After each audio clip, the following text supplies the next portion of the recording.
Lufta, tregjet dhe hija e klientelës. Kush po pasurohet pranë pushtetit ndërsa flakët e Iranit tronditin bursat? Në çdo luftë ka viktima, por ka edhe përfitues. Dhe kur lëvizjet në treg ndodhin pak minuta para një njoftimi presidencial që shkon çmimin e naftës, pyetja nuk është më vetëm ekonomike.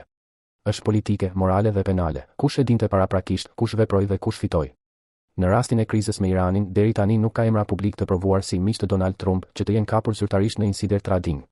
Por ka diçka tjetër shumë më shqetësuese, një zinxhir tregtisht të dyshimta, përfitues anonim dhe një rreth interesash pranë pushtetit që po del sistematikisht fitues nga kaosi. Reuters raportoi se më 23 mars, vetëm 15 minuta para se Trump të njoftonte shtyrjen e sulmeve ndaj infrastrukturës energjetike iraniane, në tregun e naftës u vendosën baste me vlerë mbi $500 milion. Pas postimit të tij, Brent dhe Iran me vrull dhe volumi shpërtheu në sekonda. Problemi është brutal, tregtia ndodhi përpara lajmit që lëvizi tregun, ndërsa deri tani nuk është bërë publik kush qëndronte pas atyre pozicioneve. Reuters thot qartë se nuk ishte e mundur të identifikojë kush tregtoi, ndërsa Svesa refuzoi koment. Pra, kush janë përfituesit? Përgjigjja e ndershme është kjo, jo emrat e traderëve anonim, sepse ata ende nuk dihen publikisht. Por rrethi I përfituesve politik dhe ekonomik është shumë më I dukshëm. Axios shkruan se gjatë presidencës së Trump, aktiviteti I dyshimt I tregut është shfaqur vazhdimisht para vendimeve të tij që lëvizin bursat. Ndërkohë, I njëjti raport thekson se bizneset e lidhura me familjen dhe aleatët e tij kanë përfituar nga klima e krijuar rreth pushtetit. Axios përmend konkretisht sipërmarrjen e kriptos së familjes Trump, investimet e djemve të tij në kompani dronesh që konkurrojnë për kontrata të Pentagonit dhe përpjekjet e Jared Kushner për të mbledhur miliarda për fondin e tij nga qeveritë e Gjirit, pikërisht në një rajon të përfshirë në luftë. Kjo nuk do të thotë automatikisht se Trump, djemtë e tij apo Kushner janë autorët e insider trading. Kjo nuk është provuar. Por do të thotë se kemi një skem ku njerëz shumë pranë presidentit operojnë në sektor që ushqehen direkt nga tensioni ushtarak, siguria, energjia dhe kapitali I Gjirit. Dhe kur e njëjta administratë prodhon vendime që lëvizin çmimin e naftës me dhjetëra miliarda në pak minuta, çdo konflikt interesi nuk është më thjesht I sikletshëm, bëhet skandalik. Në planin e fituesve të dukshëm të luftës, emrat korporativ janë më të qartë se ata individual. Reuters raportoi sot se eksportuesit perëndimor të gazit po marrin një arinfall, një fitim të madh nga lufta, pasi bllokimi I Hormuzit dhe goditja e flukseve të Katarit kanë rritur çmimet dhe kërkesën. Venture Global ka kërcyer mbi 70%, ndërsa Cheniere Energy dhe Nextdecade gjithashtu kanë dalë të favorizuara. APR raportoi po ashtu se kompani energjetike si Chevron dhe ConocoPhillips kanë performuar më mirë pikërisht për shkak të rritjes së çmimeve të naftës nga lufta. Pra, ndërsa qytetarët paguajnë më shumë për energjinë dhe inflacionin, disa gigantë energjetik po numërojnë fitimet. Edhe sektori I armëve po pozicionohet për fitime më të mëdha. Reuters raportoi se prodhuesi Europian I raketave MBDA pret rritje 40% të prodhimit në 2026 për shkak të presionit të luftërave, përfshirë Iranin.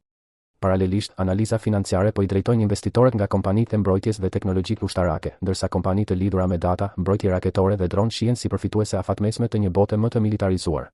Kjo do të thotë se kur retorika e luftës zgjatet, zinxhiri I përfitimit nuk mbaron te nafta, ai kalon te armët, teknologjia ushtarake dhe kontratat publike. Vetë klima politike e ka ushqyer dyshimin. Axios raportoi se demokratët tashmë po hedhin bazat për hetime mbi tregtinë e dyshimt rreth vendimeve të Trump, ndërsa edhe Wall Street Journal ka raportuar për tregti të sinkronizuara në mënyrë alarmante përpara njoftimeve të tij më të rëndësishme. Reuters, nga ana tjetër, ka dokumentuar faktin më të fortë, tregtia erdhi para lajmit. Kjo nuk është provë penale në vetvete, por është saktësisht lloji I sinjalit që në një shtet serioz duhet të ndesë alarmin e hetimit, jo të fshihet pastymit të patriotizmit dhe emergjencës. Edhe pala iraniane e ka përdorur këtë pikë si akuzë politike.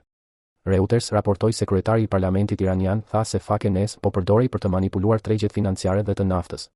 Natyrisht, propaganda iraniane nuk është burim I mjaftueshëm për të provuar abuzim. Por kur edhe kundërshtari I luftës identifikon të njëjtin model që e shohin gazetarët financiar dhe analistët e tregut, atëherë pyetja bëhet edhe më e rëndë, apo përdoret diplomacia dhe kërcënimi ushtarak si instrument për lojra tregu? Shtëpia e Bardhë I ka mohuar insinuatat duke I quajtur të pabazuara. Dhe në këtë pikë duhet ruajtur kufiri mes akuzës së fortë dhe trillimit. Deri tani nuk ka prova publike që një mik I caktuar I Trump është kapur zyrtarisht duke bërë insider trading mbi luftën me Iranin. Por ka mjaftueshëm fakte për të thënë diçka tjetër, po aq të rëndë. Rrethi I afërt ekonomik e politik I Trump ndodhet pranë sektorëve që përfitojnë nga lufta, ndërsa tregjet kanë treguar sjellje anormale para njoftimeve të tij. Kur pushteti, lufta dhe fitimi privat afrohen kaq shumë me njëri tjetrin, demokracia hyn në zonën e korrupsionit të mundshëm. Ky është thelbi I skandalit. Jo vetëm nëse dikush bleu apo shiti naftë 15 minuta para postimit të Trump. Por fakti se një presidencë po prodhon një mjedis ku askush nuk e përjashton më seriozisht që lajmi I luftës mund të jetë edhe sinjal tregu për të privilegjuarit. Kur vendimet për bombardime, pauza ushtarake apo bisedime produktive kthehen në motor fitimi për një pakicë të lidhur me pushtetin, atëherë Amerika nuk po qeveriset më vetëm nga politika e jashtme, po qeveriset nga tundimi I përfitimit mbi flakët e luftës.